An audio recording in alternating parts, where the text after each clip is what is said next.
The change didn't kick the door in. It slipped the latch and let itself inside. It was in the way my wife said my name lighter, like she was setting it down instead of holding it.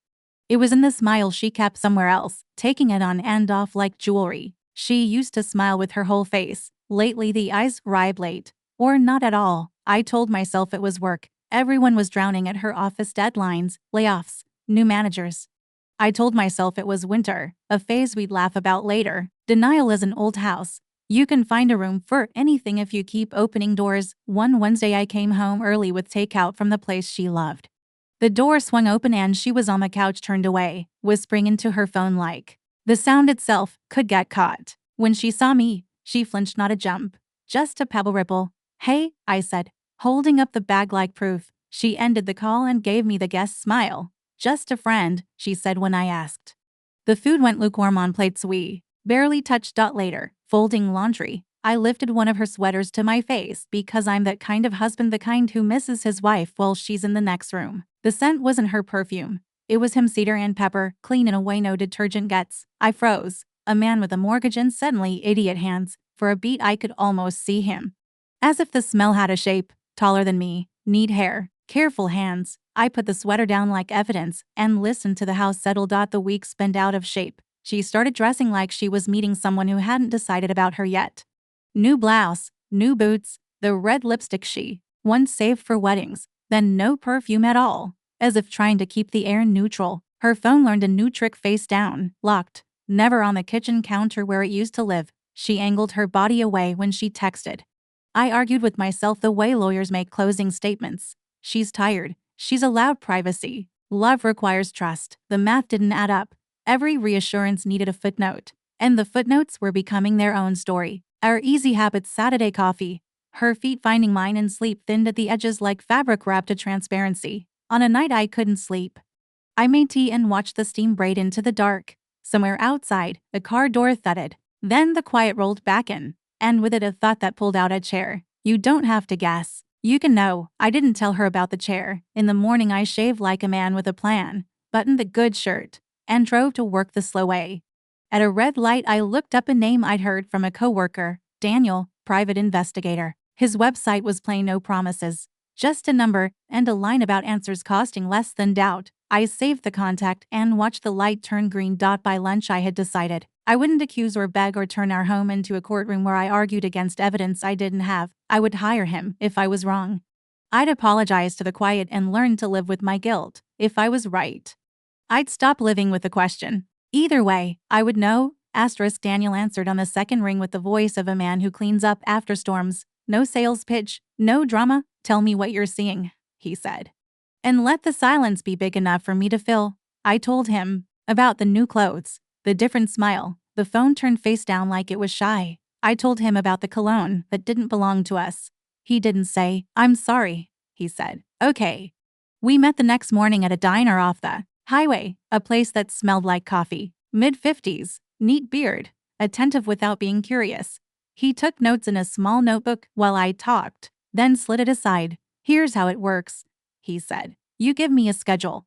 I watch her comings and goings. If there's a someone, I'll find a pattern. If there's nothing, you'll get nothing. Either way, you'll have facts. People are routines, wearing shoes," he added, as if offering mercy to what might come. I gave him the details I'd memorized without meaning to. Her Pilates class on Tuesdays, the late meetings Wednesdays and Thursdays, the change of clothes on Friday before she grabbed drinks with the girls.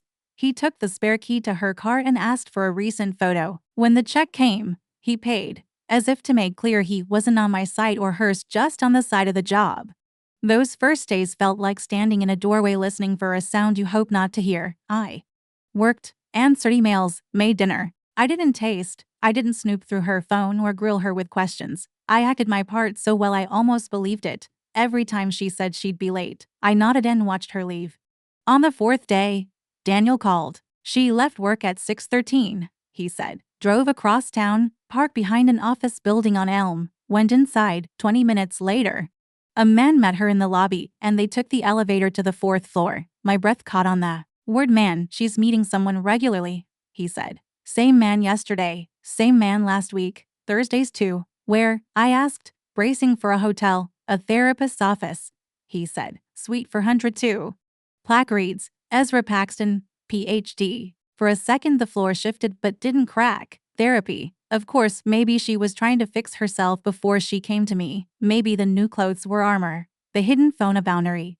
Maybe the cologne clung to waiting rooms. The hope came quick and sweet as a lie. Daniel didn't touch it. I'll get photos, he said. Patterns tell the truth, people won't. That night I set plates on the table and pretended the air was clear. She came home with that careful smile and a softness I hadn't seen in weeks, as if she'd decided something in a room I wasn't invited into. She kissed my cheek and asked about my day. I wanted to say, "Are you okay?" Instead I said we were low on coffee. I didn't sleep. I lay beside her and watched the dark change shape.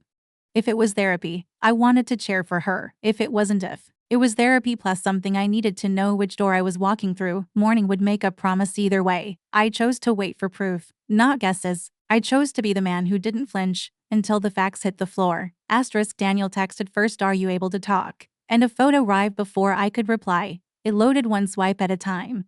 A curtain lifting on a stage I hadn't paid to see. My wife sat in a beige lobby chair with her legs crossed toward a man from the plaque. Ezra Paxton. Neat beard, charcoal jacket. Their bodies leaned the same way. Her hand rested on the arm of the chair, close enough to graze his knee. Ezra's head was tipped like he was already saying yes. My throat forgot whether it was for breathing or speaking. I called Daniel and stepped outside. "There's more," he said. "Yesterday and the day before." He emailed a batch. I opened them on the hood of my car, keys under my palm. In the second image she's in the hallway, coat half on, laughing. His hand is on her elbow. In the third they're in his office, blinds striping the carpet. His hand on her knee. In the fourth she stands close while he locks the door. The last photo is a kiss, soft, practiced, a mouth remembering last time. People describe this moment like something breaks. For me it was the opposite. Everything snapped into place. As if I'd been walking through my life carrying boxes without lids and someone finally handed me tape, the scent on the sweater, the phone face down. The laughter that didn't include me. The ache was clean and cold. Like biting air. Daniel didn't crowd the silence. "You want me to keep going?" he asked. "Yes," I said. "2 more weeks. I need a pattern I can hand to a lawyer." Understood. I walked after the call. Past windows where dinner was being made by people who thought their evenings were ordinary. I rehearsed confrontations I wasn't going to have. Bursting into his office, the door slammed. None of it felt like me. What felt like me was finishing what I'd started. Get the truth, then decide what to do with it. At home I put the photos in a folder and on a hard drive. Then printed them because paper felt more real than clouds. I slid them into a manila envelope and tucked it on the top shelf of my closet behind sweaters I never wear. When she asked about my day, I said it was long. When she reached for me in bed that night, I turned toward her and let it happen. Not because I forgave her, but because I wanted to know if I still existed. The next mornings, I worked and didn't shatter. Daniel sent times, dates, places. A pattern formed. They met Mondays and Thursdays. Sometimes Wednesdays when her meeting ran over. Always his office after hours. Sometimes they left together, not touching until the corner where cameras turned to shadows. In one blurred shot her hand disappears into his hair. I didn't confront her. Not because I feared the explosion, but because I wanted the aftermath to be mine. If my marriage was going to end, it would end on a table I set. I bought a second envelope and a cheap ballpoint. I labeled everything with dates and clipped receipts for Daniel's time. I scheduled a consult with a lawyer and sat in a lobby where everyone stared at their shoes. The paralegal asked if I was okay. "Not yet," I said, "but I've started." I didn't change anything she could point at. I still packed her lunch on Tuesdays. I still asked about the podcast she liked and the coworker who wore loud ties. I became a man who could carry 2 truths at once: that I loved the person I married, and that she was handing herself to someone else behind a door with frosted glass. Holding both truths made me strangely calm, like balancing a tray so carefully you forget it's heavy. The retaliation, when it came, wasn't born how I expected. No bar, no impulse, no hunger sharpened by whiskey. It arrived as a name suggested, by an algorithm. Sophia Lane, a college friend whose photos I'd scrolled past for years. Bookstores, a terrier with one ear that refused to listen. Sunlight on her kitchen table. We'd flirted once in a library while finals. Not at everyone. Life took us different directions. We never met up after graduation because that's what life does when you aren't deliberate. I wrote, "Hey stranger," she replied in 10 minutes, with a voice memo laughing at the term. Her laugh hadn't learned to be careful. We caught up in messages that started long and got longer, the shape of our days unfurling like maps we kept forgetting to fold back. When I told her I'd been better, she didn't say it'll be okay. She said, "Want coffee?" As if comfort should come with lids. We met on a Sunday afternoon. Rain made the city shiny. She wore a blue coat, and that uncomplicated smile I remembered. We took the window table, and the first 15 minutes were safe work. Her terrier, the bookstore she managed, my project deadlines. Then she put her elbow on the table and rested her chin on her hand and said, "What happened?" Not what's wrong. What happened, like there was a story I could finish if I started. I didn't show her the photos. I didn't even say the therapist's name. I said I felt alone in a house that used to echo with us. I said I had evidence of things I couldn't. And no, Sophia didn't reach across the table. She didn't say the scripted lines. She said, "You don't have to audition for your own life." Something unclenched. We walked after coffee, then to a late lunch that bled into the air when the lights come on and you notice your reflection in glass. When she hugged me goodbye, she held on one breath longer than necessary. I drove home with music on and the windows cracked, as if a different air might help me breathe. We started seeing each other without plans to call it anything. There were evenings on her couch where we read in companionable quiet, knees pressed together like a promise. There was the first time I cooked at her place over salted pasta. A bottle of wine opened with stubborn joy, her laughter when the cork finally gave. There was the night she kissed me in her doorway, and I didn't feel like I was breaking anything that wasn't already broken. Intimacy with Sophia wasn't fireworks. It was a warm room after a cold walk. She looked at me, like I was not a problem to solve but a person arriving. She listened until I finished the thought, and then the silence after it. She reached for my hand in crowded places like she wasn't hiding me from anyone, least of all herself. At home, I moved through our rooms like a guest who didn't unpack. My wife noticed my steadiness and seemed relieved by it, as if my quiet signaled compliance. It was only readiness. I ironed shirts and paid bills and stashed Daniel's updates in an encrypted folder. I stopped asking where she was going and started writing lists of what I would say and what I would not. I would not yell. I would not bargain. I would not mistake her regret for repair. With Sophia, I practiced telling the truth without decorating it. "I'm not free yet," I said. "I won't lie to you about that." She nodded. "Then take the time you need to do it clean." When I left her apartment that night, I understood the shape of the future I wanted, uncluttered, honest. Mine. By the end of the week, my plan had edges. I scheduled the meeting with the lawyer to set dates. I chose a day and a time to lay the envelope on our kitchen table. I printed 2 copies of everything and placed the second set at a friend's office. A safeguard against my own hesitation. I bought flowers for the table because I wanted the room to be kind even if I had to be firm. I didn't choose revenge so much as I chose dignity. The quiet felt like power instead of fear. I was done being the man who waited in doorways. I was the one who would open them. She came home late again, coat damp from a drizzle that hadn't let up since morning. I was at the kitchen table, the envelope in front of me like an unlit fuse. A vase of yellow lilies sat beside it, their scent heavy in the warm air. She froze when she saw me there. No TV, no phone, no dinner simmering. Just me, waiting. "Hey," she said, her tone wary. "Why are you just sitting?" I slid the envelope toward her. "Open it." Her brows knit together. She didn't move. "What is this?" "Proof." She pulled out the photos one by one, her face stiffening as the sequence told its story. The lobby chair, his hand on her knee, the kiss, the shadows. Her breathing quickened, and for a second I thought she might try to laugh it off. Instead, she said, "It's not what you think. Don't." I said quietly, "You don't get to rewrite it." Her mouth opened shut, then opened again, anger now warming her cheeks. "You've been spying on me, hiring someone. Do you know how insane that is?" "You made me insane," I said. "Now I'm just informed." Tears started, sudden and hot. She reached for the photo of the kiss, holding it like maybe if she looked close enough, she could find a flaw in the evidence. "I was lonely," she whispered.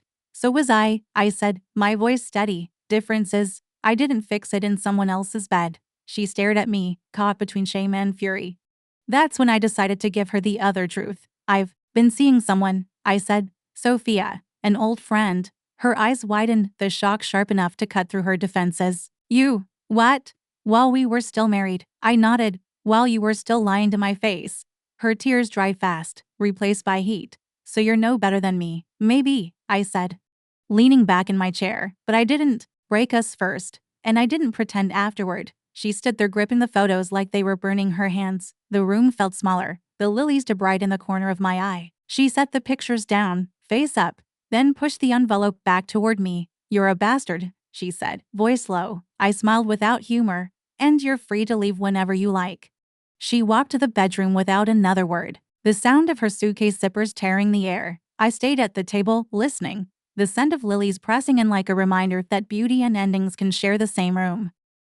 She dragged the suitcase out like a dare. The zippers grind. As saw through quiet, I didn't follow her down the hall. I stayed at the table with the lilies and the envelope, because I'd already decided no chasing, no begging, no theater for the neighbors. When she stormed back with an armful of clothes, she tossed them hard enough that a shoe skittered under the stove. "You're destroying our marriage," she said. I kept my voice level. "You broke it first. I'm just turning on the lights." She stared at me, waiting for the old version of me to show up, the one who took blame like it was hospitality. When he didn't, she blinked.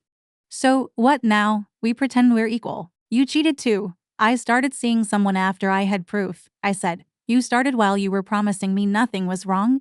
"That's not the same story," she swallowed, gaze flinching to the photos. "I was drowning, and you learned to breathe in someone else's house," I said. "Okay, let's do this clean." The next morning I called a lawyer and set the first appointment. Forms arrived by email, disclosures, lists, signatures, assets that used to be ours and would soon be columns. I printed everything and stacked it in clipped piles. She sat across from me at the coffee table, arms crossed, marking items she wanted to fight over: the couch, the dining set, the cast iron skillet we'd seasoned together. I didn't care about furniture, I cared about being done. At the mediation, our words took on legal shapes. The mediator used a voice that sounded like fresh paint, smooth, neutral, made to cover. My wife argued the language round followed the way a person might bargain with weather. I handed over the envelope without triumph. The mediator skimmed, nodded once, and moved a box from disputed to resolved. It felt like moving a stone that had been living on my chest. I told Sophia I was pushing everything forward fast, and that I wouldn't drag her into the debris. "I don't need to be in the room," she said. "Just tell me when you've walked out." She sent me a photo of her terrier asleep on a stack of books and a text that read, "Take your time, but make it yours." We met at the bank to close the joint account. We split the savings into numbers that looked clinical on paper and human in my stomach. She kept the car she liked more. I took the one that needed new tires. We canceled subscriptions that once felt like habits. The house went up for sale. Our realtor talking square footage while I tried not to see the pencil marks where we'd measured our lives. Party menus taped inside a cabinet. Her recipe for lemon bars. The nick on the banister from the day we moved in. On signing day, the rain came hard and straight, washing the city until it looked relieved. We sat at opposite ends of a long conference table. Pens were handed to us. My hand didn't shake. Hers did. When she finished the last page, she capped the pen with care, as if putting away a weapon. "This is wrong," she said softly, to the table more than to me. "We were supposed to fix it." "You had that chance before you kissed him behind a locked door," I said. Not unkind. "I'm not interested in the version of us where I pretend I don't know." She looked up, eyes red but dry. "Are you happy?" "Not yet," I said. "But I'm done being unhappy." We walked out without touching. In the hallway, the building's air felt cooler, like a fever had broken. I didn't look back to see if she did. There was nothing to collect from each other that the paperwork hadn't already picked clean. I drove to Sophia's with the windows cracked and the radio low. When she opened the door, I didn't say anything at first. She stepped aside, let me in, and pressed her forehead to mine. "You did it clean," she said, for the first time in months. The word future didn't feel like a threat. It felt like a room with lights on. Sophia's apartment was small. 2 rooms and a balcony that looked over a street lined with sycamores. I moved in slowly, first a toothbrush, then a spare shirt, then my books in uneven stacks against her wall. Within a month, my things were just our things. The silence here was different from the house I'd left. It wasn't heavy. It didn't feel like waiting for a door to slam. Mornings started with coffee we actually drank together. Evenings were cooking side by side, making up recipes and laughing when they failed. She didn't keep her phone face down. If it rang, she'd answer with me right there. No shift in tone. No glances over her shoulder. I didn't realize how starved I'd been for that kind of ease until I had it. 3 months after the divorce was final, I was on the balcony reading while she worked on her laptop inside. My phone buzzed with a number I knew by heart. I let it ring out. A minute later, a message appeared. "I miss you." I made a mistake. Can we talk? I stared at the screen, them hovering. Memory has a way of lying to you, painting over the rot with a color you once loved. I thought about the early years, the long drives, the inside jokes, the winter mornings when she'd steal my socks because hers were cold. Then I thought about the envelope on the table, the smell of someone else's cologne, her voice calling me insane for wanting the truth. Sophia stepped out onto the balcony with 2 glasses of wine. You look like you just saw a ghost, she said. Not a ghost, I replied. Just an old address I'm not going back to. I put the phone face down, not to hide it, but to end the conversation before it started. You don't have to explain, she said, handing me a glass. You're here now. We toasted to nothing in particular, the way you do when you're simply glad to be where you are. Later, as we washed dishes together, I felt a flicker of the pull I used to have toward my ex-habit, history. The illusion that going back might mean going back to who we were. But I knew better now. I didn't reply to her message. Not that night. Not the next day. Not ever. There was no anger in the silence, only choice. Some doors, once closed, should stay closed. If only to protect what you've built since. Nights. At Sophia's are ordinary in the way I used to think love should be rare. She falls asleep on her side, one hand tucked under her cheek, hair a dark spill across the pillow. The terrier claims the foot of the bed like a veteran of small victories. The city hums against the windows. I lie there and feel the kind of quiet that doesn't ask for anything back. I spent months waiting for grief to find me in a bigger way, to crack me open the way movies teach you breakup should.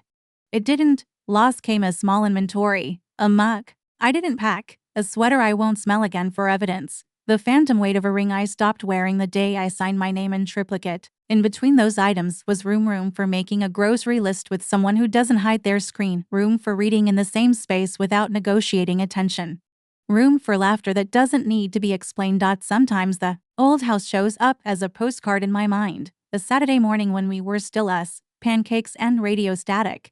Her feet finding mine under the table. Memory is good at editing. It dims the parts where you waited for footsteps in the hall and listened for a lie wearing perfume. It refuses to print the photo you left on the table under bright kitchen light. When the postcard comes, I read it and put it back in the stack. I don't mail it anywhere. My phone still holds that last message from her. I haven't deleted it. Deleting pretends the thing wasn't real. Keeping it reminds me that I chose to stop auditioning for a role I had already been written out of. I chose not to live where love meant performing trust while someone rehearsed a different script after hours. With Sophia, I learned that loyalty sounds like small sounds. Keys in the bowl by the door. Text me when you're on your way. Do you need anything from the store? It looks like her passing me a book and saying, "You'll like this," and being right, because she listened to what I said about the last 5 I liked. It looks like me telling her when I'm afraid I'll screw up the good thing in front of me, and her saying, "Then let's not screw it up together." I don't pretend I was noble. I hurt her back. Revenge dressed itself as permission and I let it. But what I did with the truth after I had it, that's the part I want to remember. I kept my voice level. I made a plan. I left a place that had already locked me out. That's not heroism. It's housekeeping. It's opening windows. It's choosing the life you'll have to live with when no one is around to applaud it. Tonight, with Sophia's breathing steady beside me, I look at the ceiling and let the last pieces click. Loyalty isn't a promise you make once in a white room with flowers. It's 1,000 small choices when no one is keeping score. It's not the height of the feeling. It's the direction. Love without that is decoration. Pretty, maybe. Empty. Finally, I turn my phone face up on the nightstand, not hiding.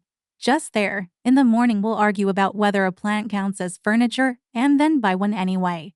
We'll burn the toast and laugh and feed the crusts to the dog, who pretends to hate crusts. I'll kiss her before I leave, not to prove anything. Just because that's what the day asks for. I used to think closure would be a door slamming. It isn't. It's the sound of a lock I don't try anymore, the click of a key that belongs somewhere else. I'm where I said I wanted to be, inside a life I recognize as mine. The lesson is simple and not new. Love matters, but without loyalty, it's just a story. I'm done telling that one. This is the quiet I keep.